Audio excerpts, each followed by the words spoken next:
আলাইকুম। কেমন আছেন সবাই? আশা করি আল্লাহর রহমতে সকলে ভালো আছেন। অ্যাকাউন্টিং ফ্যামিলির হিসাব বিজ্ঞান ধারাবাহিক প্রক্রিয়ায় আজকে আমি আপনাদের সামনে আলোচনা করব নবম দশম শ্রেণী হিসাব বিজ্ঞানের দ্বিতীয় অধ্যায় নিয়ে। অধ্যায়টির নাম হচ্ছে লেনদেন। এই লেনদেন অধ্যায়টি আমরা যারা নবম দশম শ্রেণীতে আছি তাদের জন্য খুবই গুরুত্বপূর্ণ, কারণ তাদের পরীক্ষায় এখান থেকে অবশ্যই একটি সৃজনশীল প্রশ্ন আসে। আরেকটি বিষয় হচ্ছে, যারা এই লেনদেন অধ্যায়টি আমরা ভালোভাবে বুঝবো আমরা অবশ্যই হিসাব বিজ্ঞানের বাকি অধ্যায়গুলো বুঝতে পারবো। কারণ হিসাব বিজ্ঞানের একটি অধ্যায়ের সাথে আরেকটি অধ্যায় কি আছে, সম্পর্ক আছে। একটি অধ্যায় যদি আমরা ভালোভাবে না বুঝি তাহলে আমরা কখনোই পরবর্তী অধ্যায়টি ভালোভাবে বুঝতে পারবো না। তো সেজন্য আমরা পুরো হিসাব বিজ্ঞানের সম্পূর্ণ বইটি আপনাদেরকে সমাধান করে দেওয়ার লক্ষ্যে আমাদের অ্যাকাউন্টিং ফ্যামিলির হিসাব বিজ্ঞান ধারাবাহিক প্রক্রিয়ায় আমরা সুন্দরভাবে হিসাব বিজ্ঞানের ক্লাসগুলো সাজিয়েছি, যেগুলো দেখলে আপনারা খুব সহজে হিসাব বিজ্ঞান বুঝতে পারবেন এবং হিসাব বিজ্ঞান সম্পর্কে সম্পূর্ণ ধারণা নিতে পারবেন। তো আজকে আমরা লেনদেন অধ্যায়ের 6 নম্বর পর্ব নিয়ে আলোচনা করব। এই পর্বে আমরা আলোচনা করব চালান কিভাবে আমাদেরকে তৈরি করতে হয় এবং চালান কেনই বা আমরা তৈরি করি, আর চালান কেন একটি ব্যবসায়ী প্রতিষ্ঠান তৈরি করে, সে বিষয়গুলো আপনাদেরকে জানতে হবে।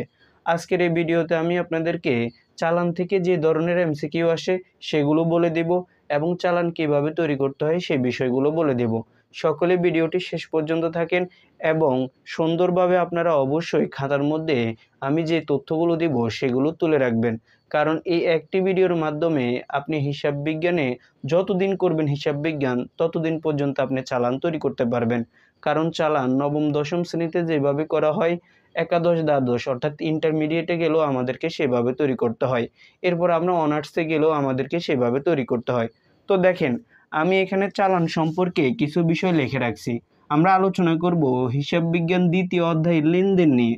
আমাদের পর্ব হচ্ছে 6। আমরা পূর্বে পর্বগুলো সুন্দরভাবে সাজিয়েছি, অর্থাৎ আমরা পরবর্তী যে পর্বগুলো দিব সেগুলো হচ্ছে আপনাদের বইয়ের প্রত্যেকটি পৃষ্ঠার যে প্রশ্নগুলো আছে সেগুলো সমাধান সহ আমরা দেওয়ার জন্য চেষ্টা করব। সকলে আমাদের চ্যানেলের সাথে থাকতে পারেন। এখন আসেন আমরা চালান সম্পর্কে একটু ধারণা নেব। চালান এটি আমরা যদি প্রস্তুত করতে যাই তাহলে অবশ্যই আমাদেরকে চালান কেন প্রস্তুত করতে হয় সে বিষয়টি জানতে হবে। যদি আমরা তা না জানি তাহলে কখনোই আমরা চালান প্রস্তুত করতে পারবো না। তো দেখেন, আমরা এখানে লিখে রাখছি চালান কথাটা। এই যে চালান, এটা কাকে বলে বা চালান জিনিসটা কি? চালান হলো পণ্য ক্রয় ও বিক্রয়ের একটি প্রামাণ্য দলিল বা উৎস দলিল বা মেইন দলিল। দেখেন, খুব সুন্দর একটি কথা, এমসিকিউর জন্য গুরুত্বপূর্ণ। এখানে বলা হচ্ছে চালান হলো পণ্য ক্রয় ও বিক্রয়ের জন্য একটি প্রামাণ্য দলিল। আমরা যারা এই অধ্যায়টি এখন করতেছি তারা আমরা অবশ্যই হিসাব বিজ্ঞান সম্পর্কে কি নতুন। তো দেখেন, এখানে পণ্য ক্রয় বিক্রয়, আমরা হচ্ছে হিসাব রক্ষক। আমরা কি হিসাব রক্ষক? একটি ব্যবসায়ী প্রতিষ্ঠান যখন পণ্য ক্রয় বিক্রয় করে তখন তারা এটা প্রমাণস্বরূপ যে দলিলটা প্রস্তুত করবে সেটি হচ্ছে চালান। এই লাইনটি ভালো করে মনে রাখেন। 2 নাম্বার হচ্ছে, দেখেন এখানে আরেকটা বিষয় আছে, সেটি হচ্ছে ধারে বা বাকিতে পণ্য ক্রয় এবং বিক্রয়ের জন্য চালান তৈরি করা হয়। আপনাকে কেউ যদি প্রশ্ন করে যে চালান আপনি কেন তৈরি করবেন, কখন বা আপনি চালান তৈরি করবেন, ভালো করে মনে রাখেন।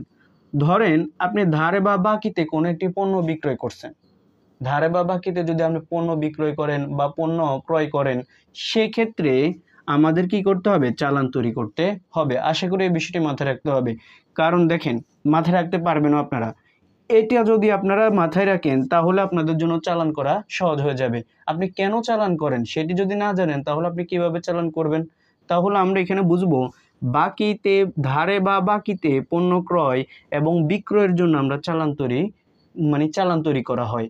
যখনই আপনি কোনো এন্ট্রির মাধ্যমে বাকিতে অথবা ধারে পণ্য ক্রয় বিক্রয়, দেখেন এখানে আরেকটি গুরুত্বপূর্ণ বিষয় হচ্ছে পণ্য। পণ্য কি?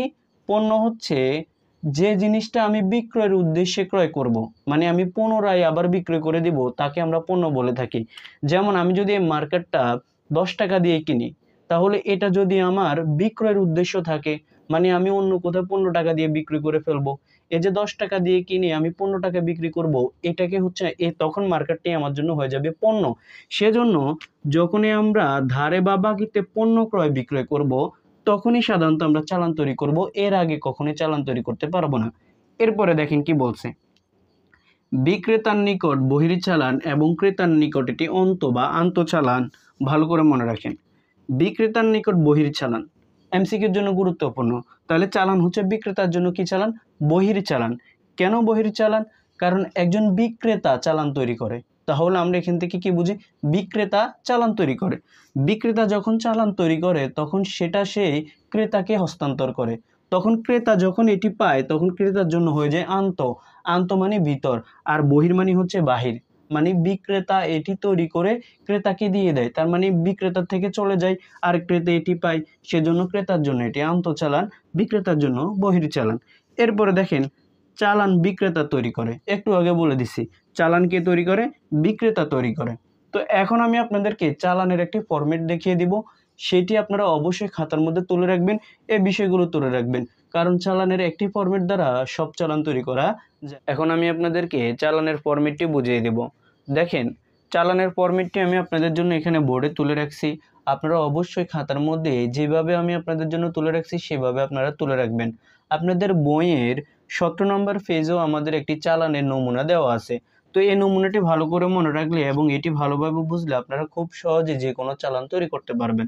দেখেন, চালান তৈরি করার জন্য আমাদেরকে প্রথমত যেটি করতে হবে সেটি হচ্ছে প্রতিষ্ঠানের নাম।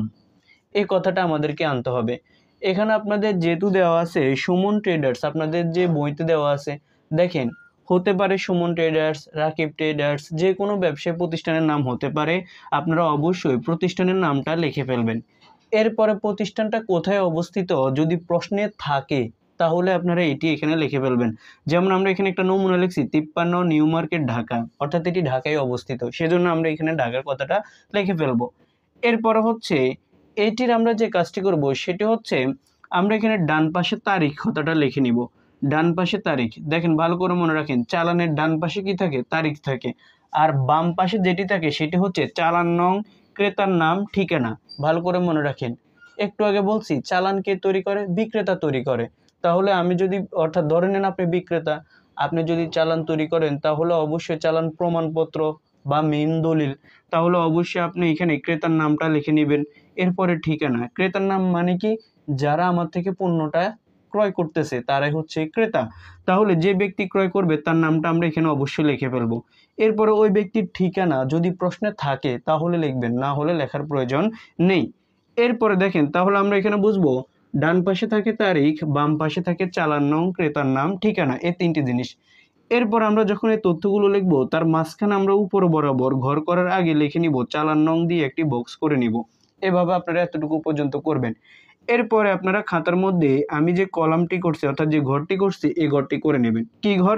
দেখেন প্রথমে আসবে ক্রমিক নং।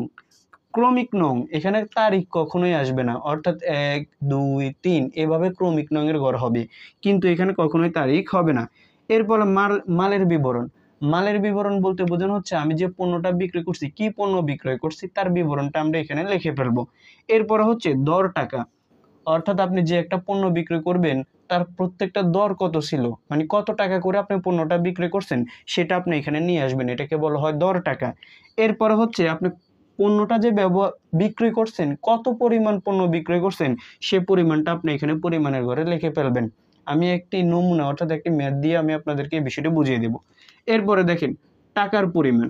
টাকার পরিমাণ বলতে বোঝানো হচ্ছে আমি প্রত্যেকটা কত টাকা করে বিক্রয় করছি এবং পরিমাণ ছিল কত, দুইটিকে যখন আপনি গুণ করে ফেলবেন তখন আপনি এখানে টাকার পরিমাণটা পেয়ে যাবেন। তাহলে আমরা এখান থেকে কি বুঝি? দর টাকা। দেখেন ভালো করে বুঝেন, দর টাকা এবং পরিমাণকে যখন আপনি গুণ করবেন, কি করবেন? গুণ করবেন।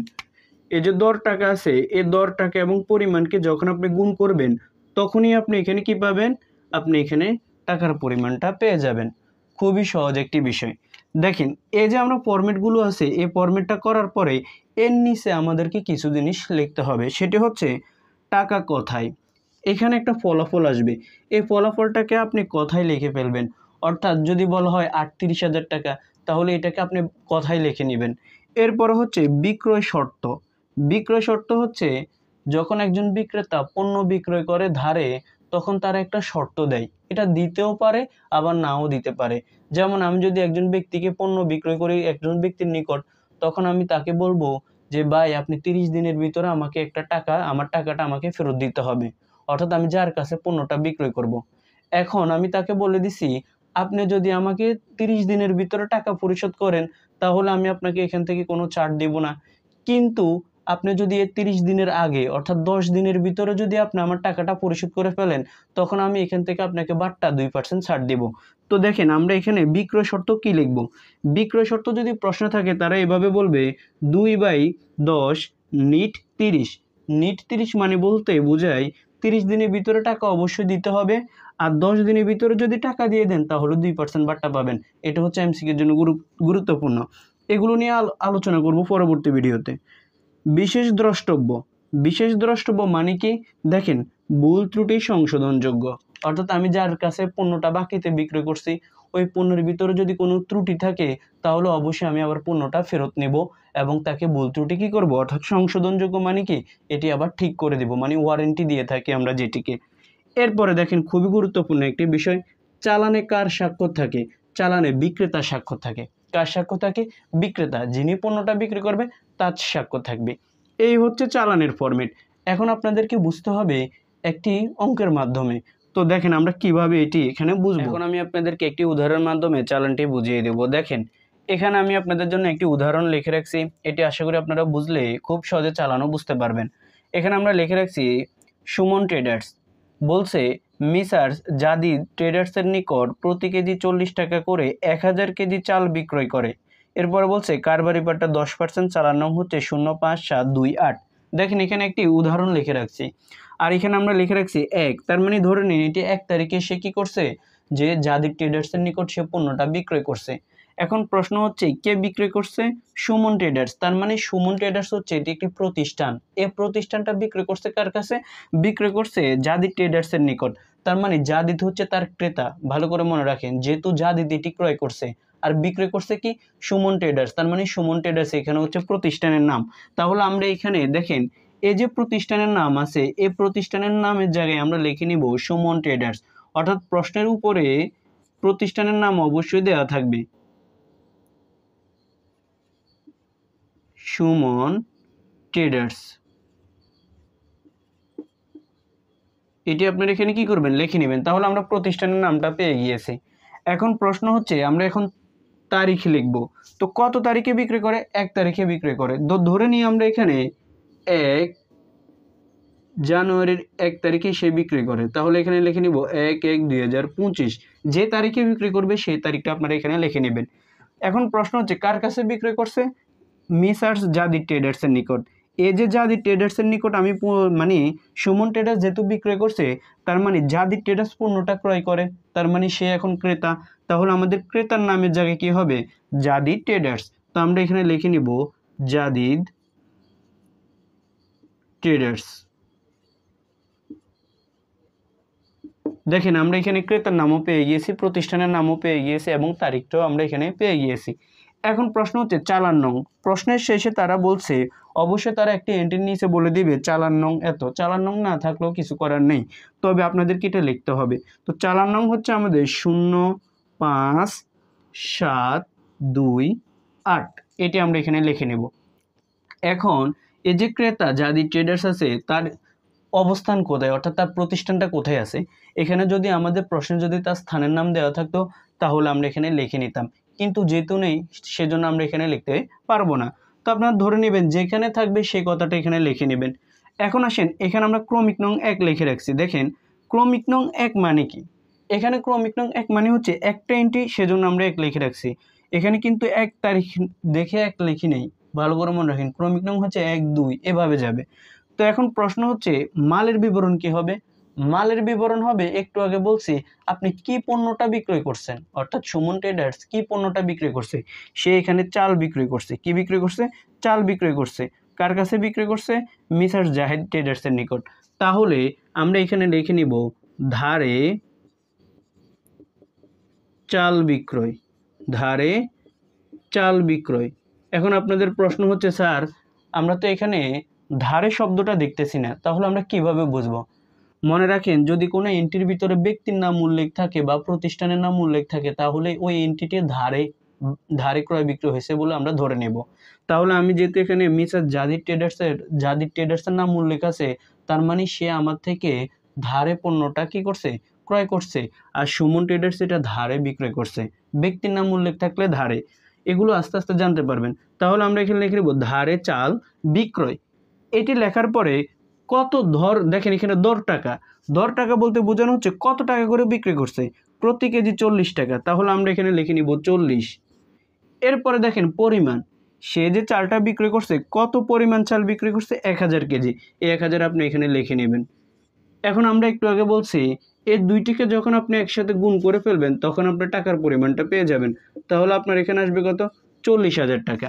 দেখেন এখন এই পর্যন্ত আশা করি আপনারা সকলেই বুঝতে পারবেন। এখন এখানে খুবই গুরুত্বপূর্ণ একটা বিষয় হচ্ছে কারবারি বাট্টা 10%। বাট্টা মানে কি স্যার, আমরা যখন কোনো একটি পণ্য কিনতে যাই তখন আমাদেরকে দোকানদাররা যে পরিমাণ ছাড় দেয় তাকে আমরা বলে থাকি বাট্টা বা কারবারি বাট্টা। তাহলে কারবারি বাট্টা কত পার্সেন্ট, 10%। অর্থাৎ সুমন ট্রেডার জাহিদ ট্রেডার্সের নিকট পণ্য বিক্রি করছে, সে 10% ছাড় দিয়েছে। তাহলে বাট্টা সবসময় কি করতে হবে, এখানে বিয়োগ করতে হবে। তাহলে এখানে লিখে নেবেন কারবারি বাট্টা, কারবারি বাট্টা কত পার্সেন্ট, 10%। এই 40,000 টাকার উপরে 10% করে ফেলবেন।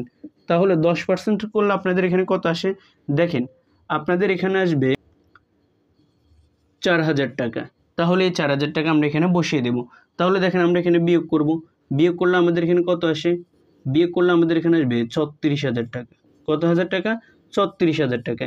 এই যে 36,000 টাকা আসছে, এটি আমরা এখানে কি করব, কথায় লিখে নিব। এই যে টাকা কথায় লিখছি আমি আপনাদের জন্য, তাহলে আপনারা এখানে লিখবেন 36,000 টাকা, 36,000 মাত্র। এই কথাটা অবশ্যই আপনারা এখানে লিখে নেবেন। চালানের টাকা শেষে যত টাকাই হোক না কেন মাত্র কথাটা লিখে নিতে হবে। এরপরে বিক্রয় শর্ত যেগুলো আছে এভাবে লিখে নিতে পারেন, যদি প্রশ্ন যেভাবে থাকে সেটি লিখে নেবেন। আর এখানে ভুল ত্রুটি সংশোধনযোগ্য নয়, আর বিক্রেতার স্বাক্ষর এটি যেভাবে আছে সেভাবে পড়ে থাকবে। তো আশা করি আপনারা আজকের ভিডিওতে চালান কিভাবে করতে হয় সেই বিষয় সম্পর্কে সম্পূর্ণ ধারণা পেয়েছেন। আমরা ইনশাআল্লাহ পরবর্তী ভিডিওতে ক্যাশ মেমো কীভাবে তৈরি করতে হয় সেই বিষয়টা বুঝিয়ে দেব। আর আমাদের পুরো হিসাব বিজ্ঞান নিয়ে, অর্থাৎ নবম দশম শ্রেণীর যে হিসাব বিজ্ঞান আছে সে নিয়ে পুরো ভিডিওগুলো থাকবে। অবশ্যই আমাদের চ্যানেলটির সাথে আপনারা যুক্ত থাকতে পারেন, ইনশাআল্লাহ আপনাদের এটিও উপকারে আসবে। সকলে ভালো থাকবেন। ভিডিওটি ভালো লাগলে অবশ্যই লাইক কমেন্ট করে যাবেন এবং সাবস্ক্রাইব করে যাবেন, আর ভিডিওটি আপনার বন্ধুদের মধ্যে শেয়ার করে দেবেন। আসসালামু আলাইকুম।